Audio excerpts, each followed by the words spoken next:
ব্যথা আর কেউ না পাক। কখনো কখনো জীবনের কিছু যন্ত্রণা এমন হয়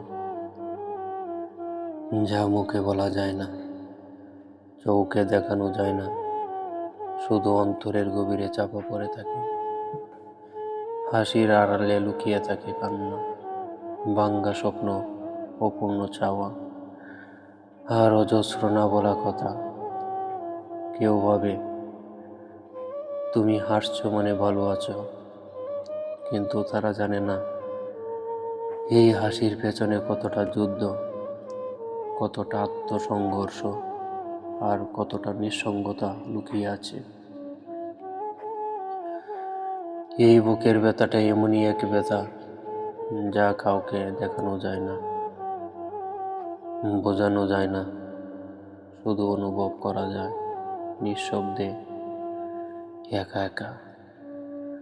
তবু চাই না আমার এই অনুভব কেউ আর অনুভব করুক। যাকে ভালোবেসে ভেঙে গেছি তার জন্য নয়, এই দোয়া করি যেন আর কেউ এভাবে না ভাঙে। কারণ এই ব্যথা অভিশাপের মতো, আর আমি চাই না আর কারো জীবনে এই অভিশাপ নেমে আসুক, আর কারো জীবনে এই অভিশাপ নেমে আসুক।